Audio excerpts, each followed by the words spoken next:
Good morning students, welcome to my YouTube channel motivation with physics. Physics part 1 में हम लोग vector and scalar के chapter पढ़ रहे हैं और उसमें अगर कोई वेक्टर एक्स वाई प्लेन में है तो उसको एक्स कंपोनेंट और वाई कंपोनेंट में कैसे रिजॉल्व किया जाता है, कैसे ब्रेक किया जाता है, इस चीज की जानकारी हम लोग ले लिए थे और उसमें शॉर्टकट तरीका भी जान गए थे कि एक्स वाई प्लेन में कोई भी अगर वेक्टर है, जैसे एग्जाम्पल के रूप में हम ऐसे बनाए थे। ये फिगर पर एक बार फिर ध्यान दीजिए।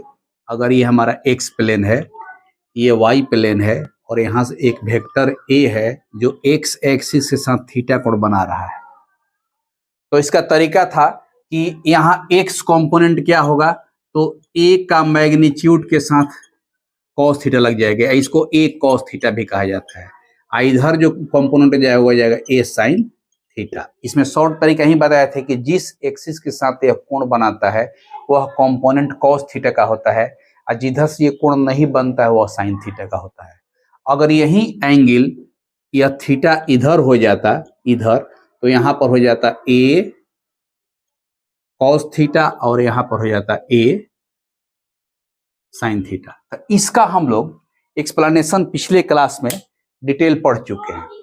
उस पर एक दो एग्जाम्पल बता दिए थे कि इसका प्रयोग कहाँ और कैसे होता है। आज का जो टॉपिक है वह है कि अगर कोई vector X Y Z plane में दिया है तो एक्स वाई जेड प्लेन में अगर वो वेक्टर है तो एक्स वाई जेड प्लेन पर उसका जो कंपोनेंट आएगा वह यूनिट वेक्टर के रूप में कैसे ब्रेक किया जाता है।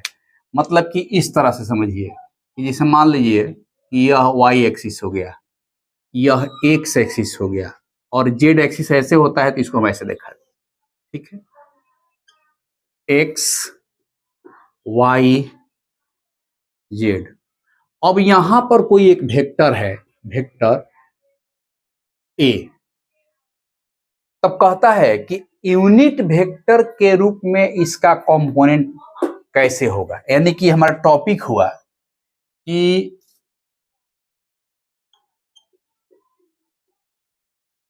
Resolution of A vector in form of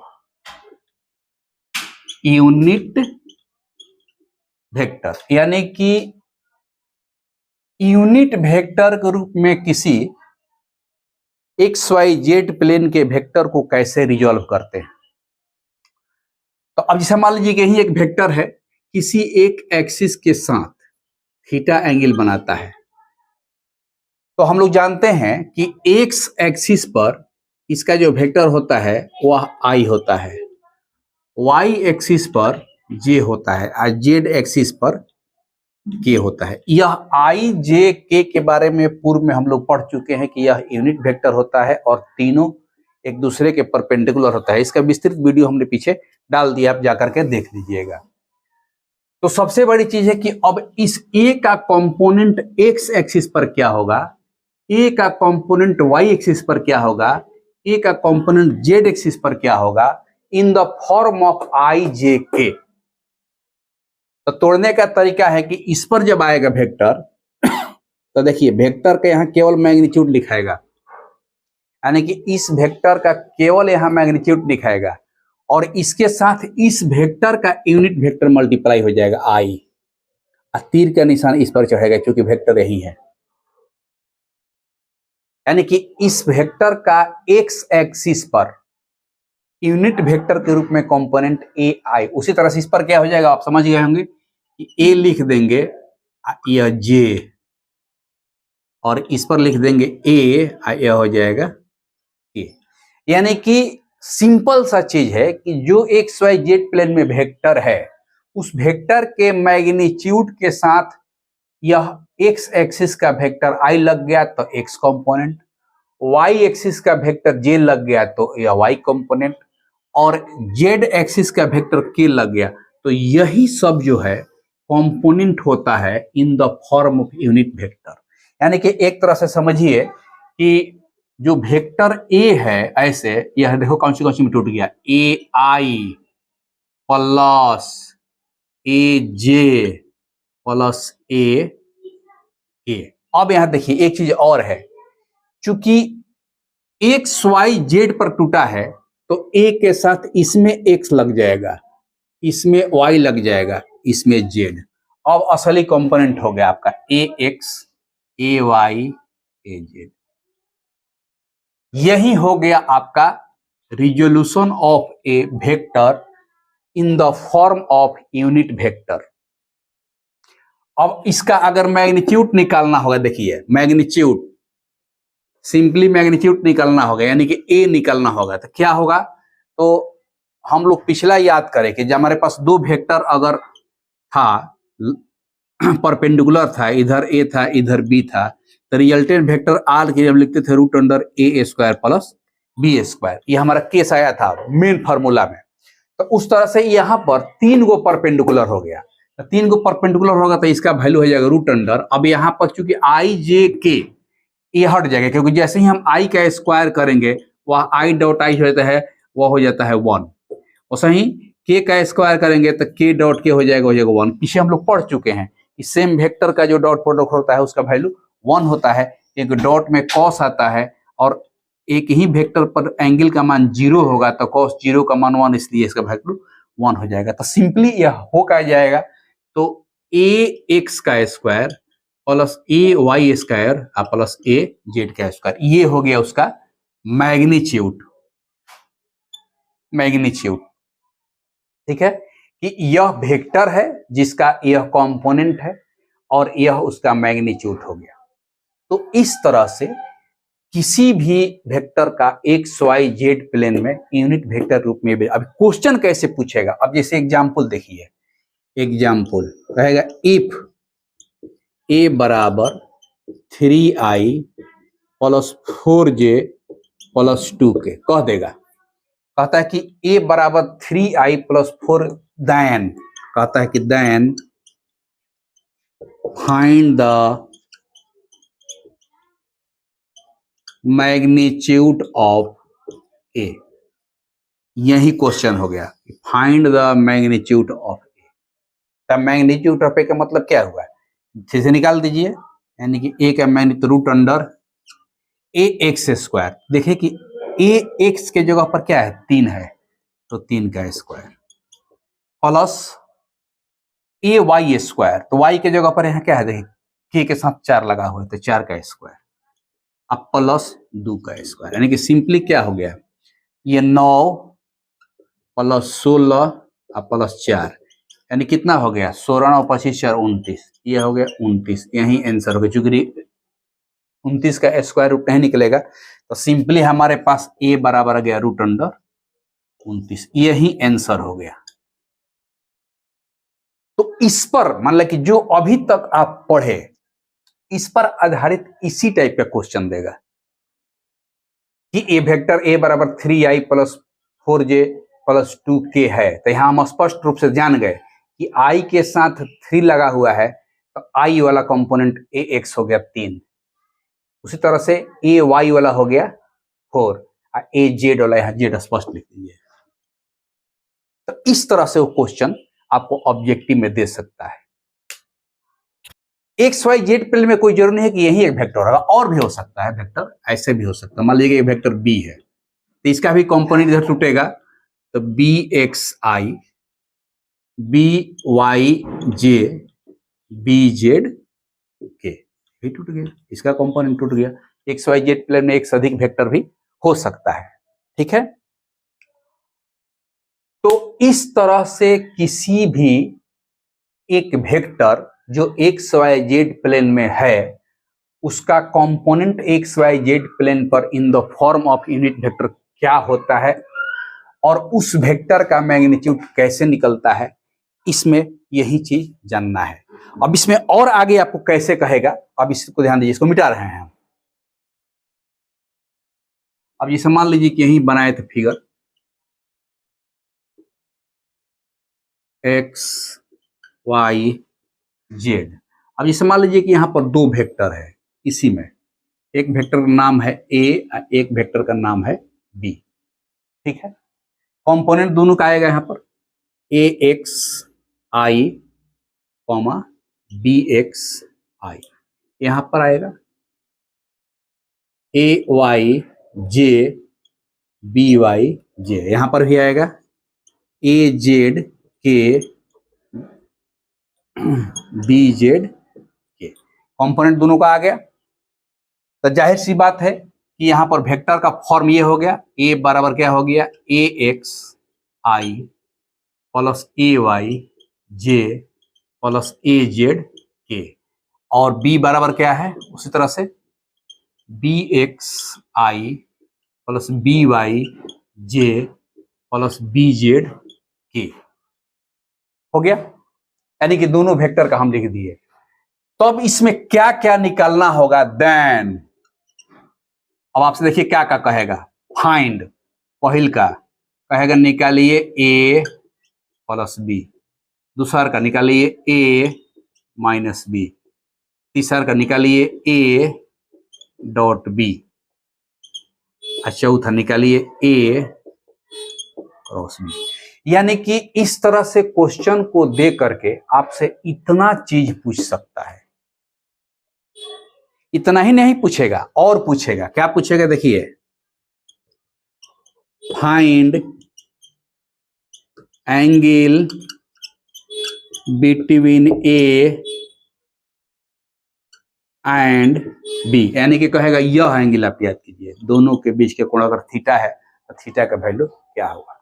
तो मुख्य रूप से इस टॉपिक पर, यानी कि किसी वेक्टर का यूनिट वेक्टर रूप में जो रिजोल्यूशन होता है, घटक होता है कंपोनेंट, उस पर आधारित इसी टाइप का क्वेश्चन आपसे पूछेगा वो। ठीक है, कि अगर दो वेक्टर का कंपोनेंट दिया है एक्स वाई जेड प्लेन में, तो दोनों को जोड़ेंगे तो क्या आएगा, दोनों को घटाएंगे तो क्या आएगा, दोनों को गुना करेंगे। तो अब एक एक करके इसका हम लोग सॉल्यूशन देखेंगे कैसे होता है। सबसे पहले हम लोग देखेंगे इसका एक और दो का। अब भाई फिगर हम मिटा देते हैं, अब फिगर से कोनो खास मतलब नहीं है।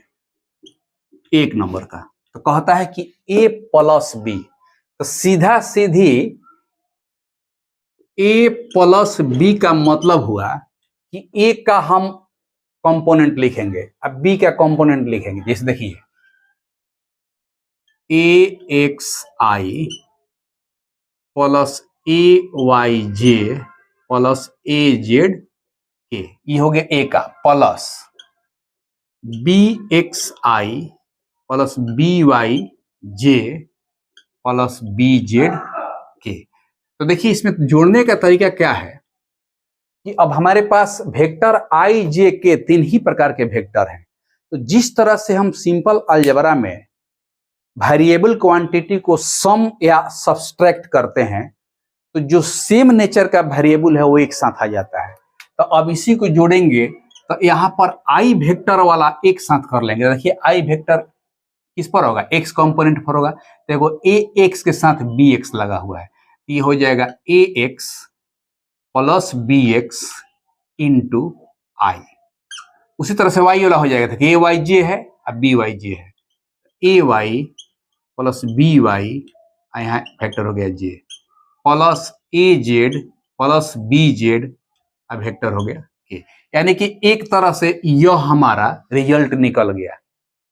रिजल्ट निकल गया, क्या निकला कि दोनों को जोड़ने का मतलब यह हुआ कि आई वाला कंपोनेंट आई के साथ, जे वाला कंपोनेंट जे के साथ, और के वाला कंपोनेंट के साथ।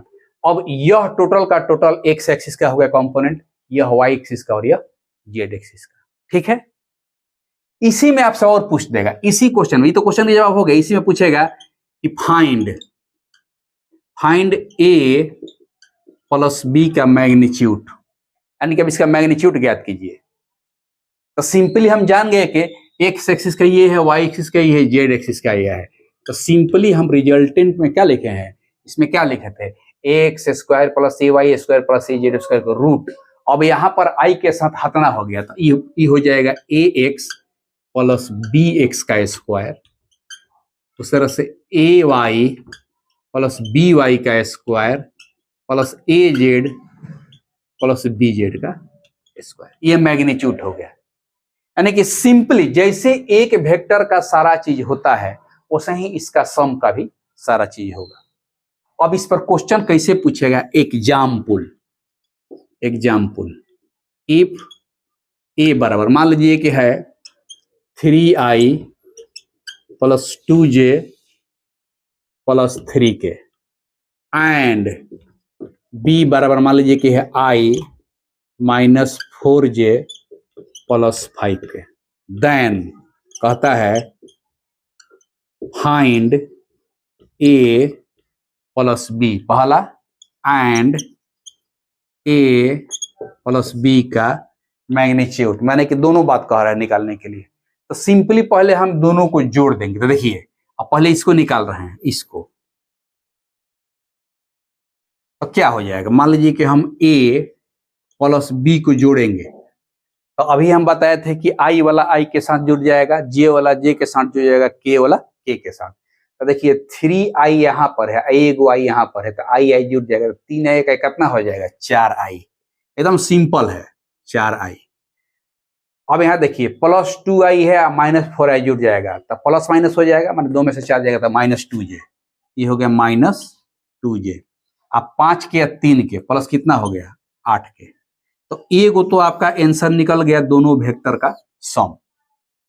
अब कहता है कि यह निकालिए, तो क्या निकलना है, जो x एक्सिस का स्क्वायर प्लस y एक्सिस है स्क्वायर प्लस z एक्सिस, तो इसमें इसके बदले में क्या आ गया 4, दोनों को जोड़ दिए तो इसके बदले में क्या आ गया -2, इसके बदले में क्या आ गया 8, सिंपली निकल जाएगा। अब हमारे पास अगर a + b निकालना होगा तो सिंपली क्या हो जाएगा, ये 4 का स्क्वायर प्लस ये -2 है तो -2 का स्क्वायर और प्लस 8 का स्क्वायर, जो होगा वही आंसर हो जाएगा। 4 चौका 16 और 2 दूनी के 4, 16 4 20 8 8 64, कितना हो गया 64, 10 84 या 10 94, यानी कि √94 आंसर।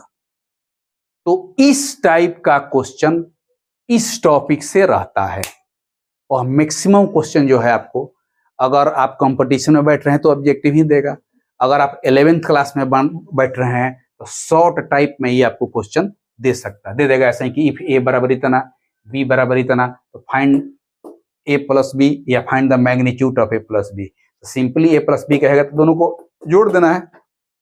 अब मैग्नीट्यूड कहेगा तो जोड़ने के बाद जो इसका x² + y² + z² कंपोनेंट लिख देंगे, आंसर निकल जाएगा। तो इस तरह से यूनिट वेक्टर में जिसे सम है, ये सम किए हैं, ठीक सिंपली वो माइनस वाला भी हो जाएगा।